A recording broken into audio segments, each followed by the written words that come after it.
Hi, Benjamin Ling here, Altitude Capitalist. Wanted to spend a few minutes today talking about authenticating the most important ticket in the history of golf, the 1997 Masters badge. This is such an important ticket because really, when Tiger Woods won in 1997 and the way that he won, it changed the game of golf fundamentally in how players prepare, how they compete, how they train, and nothing's been the same ever since. Additionally, I wanted to talk about authenticating these items because they become very expensive now. These items often go for more than $1,000 on auction sites such as eBay. In 1997, of course, Tiger, when he won, he set the record for the lowest score to par, and the widest margin of victory, where he won by 12 strokes over Tom Kite. And the next day, the Augusta Chronicle ran a headline like you would see in the old time newspapers on a day like VJ Day or when man landed on the moon. And it just said one word. It said historic, because that's what it was. The number of badges that are produced by the Masters is unknown. However, the badges have evolved over the years that the tournament's been played. The first 20 to 25 years, the badges were made out of cardboard stock. Then the Masters transitioned into a linen paper type composites. And then ever since 1961, the badges have been made out of plastic of some sort. The dimensions of the 1997 badge here, we're here to talk about 1997 specifically, is 89 millimeters wide. They're 64 millimeters tall, and the back has a safety pin. The safety pin is 37 millimeters long. Also, I've seen these authenticated without the safety pin, and you do not need the safety pin in order for it to be an authentic ticket. Me, however, if I was spending this kind of money on a Masters badge, I'd want the safety pin on it. One other thing I want to talk about, kind of high level, is the slab that should be used for PSA. When you submit these to PSA for authentication, it's important you request this type of slab. This slab is very thick. This is about twice as thick as a traditional slab that you see here. And the reason you need this slab, a thick slab like this, is because you have the safety pin that's on the back, and also the thickness of this card, plus there's a fold over tab at the top that makes it even more thick. I've seen a number of these ticket slabs in a slab like this. It just doesn't really look good. And the worst scenario is slabbing them in something like this. It's very easy for them to do because this is like the exact same size as a baseball card almost. And it very easily fits in here, but this is the least optimal way to have one of these slabbed. So how do you get a nice slab like this? It's easy. You just ask for it. When you're filling out a PSA submission, there's a free text area where you can type any notes to the graders. Just send them a note saying, hey, I want this kind of slab, and describe it. What I also do is I take a picture of something like this. I print it out on my printer, and I put it in with the items to be graded. And I put a note in there to the grader, hey, Mr. Grader, please make sure you use this slab. Don't use one of these kind of slabs. So that's all you have to do, and they'll do it. Now, moving on to specific attributes of these badges that you should be looking for when you're evaluating these for authenticity. On the front, there is a hologram, and the hologram goes the entire width of the printed area of the tickets. And as you move it, you can see it is a true hologram, and you can see the image being manipulated as you move it. What this hologram feels like, you almost can't tell the difference on the surface of this badge. It's not like a sticker that's over the top. It's not like there's something indented, but it feels like it's just part of the surface of the badge.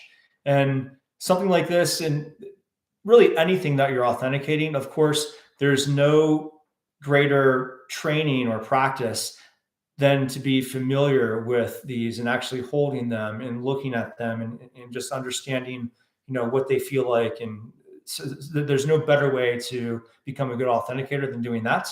But I realize that people don't have access to many exemplars of things like this. So you just have to do your best looking at things online or YouTube or other pictures. Something else to talk about on the front of the badge is this rivet. On about 95% of these 1997 badges, there's a clean hole straight through the rivet. You will see in maybe 5 to 10% of these badges, for whatever reason, when the rivet was created at the top of this badge, it wasn't strong enough to completely sever the plastic that the badge is made out of. So instead of seeing straight through this badge, and you kind of see you can see part of the pin when you look through it, all you'll see is a green disc right here. And you don't have to worry about that. It's still an authentic badge. It's just one of the few where it wasn't punctured all the way through. Also, it's important to note on the front the badge numbers. The badge numbers begin with a prefix Alpha, Sierra, or X-ray, and then they're followed by a series of numbers. The font of the letter that precedes the numbers is different from the font of the numbers. It's also a different size. So don't be thrown off if you see the X as being a different size or a different font than the numbers that occur after it. You don't have to worry about that. And then finally, something to mention about the front of these badges is the top border. Because the badge is formed with a tab that folds over and is affixed by a rivet to hold the safety pin, you're never going to have a perfectly flat top surface of this badge like you'd see in a baseball card. So don't worry about seeing not a perfectly flat surface up here. That's perfectly fine. That's not an impediment to the condition of the item. So don't worry about that either. Finally, we're going to talk about the back. A few things to notice about the back of the 1997 badge. The back has a barcode and it also has the badge number. The printer that was used to print the barcode in the badge was not a high resolution printer. So don't be freaked out if you're looking at the fonts of the badge number on the back and you notice that it's not as crisp as the lettering that you see on the rest of the back. Don't be worried if the barcode looks a little bit blurry. It's not really precise like you'd think of a modern printer because that's just the way that these were produced. So you don't have to worry about that. Also, these two black boxes that you see, the ink used to create those two black boxes was not very strong ink. So on most of these, you can almost see through the whiteness of the back of the tickets. You can almost see whiteness through on these two black boxes. And then finally, there's a special message on the back of this. And if you're authenticating something, it's good to read the words that occur on whatever you're authenticating. It's just a smart thing to do. And if you read all the words on the back of this, you'll see standard legal disclaimers, but you'll see something interesting. And the thing you'll see interesting on the back of this is an etiquette note from Bobby Jones. And I really like history. My grandparents really ingrained in me respect for the game. And this message from Bobby Jones really talks to that. So I'm going to read this because I think it's kind of neat. This etiquette message says, in golf, customs of etiquette and decorum are just as important as the rules governing play. It is appropriate for spectators to applaud successful strokes in proportion to difficulty, but excessive demonstration by a player or his partisans are not proper because of the possible effect upon other competitors. Most distressing to those who love the game of golf is applauding or cheering at the misplays or misfortunes of a player. Such occurrences have been rare at the Masters, but we must eliminate them entirely if our patrons are to continue to merit their reputation as the most knowledgeable and considerate in the world. Signed, Robert T. Jones, Jr., President in Perpetuity, Augusta National Golf Club. So I thought that was pretty cool.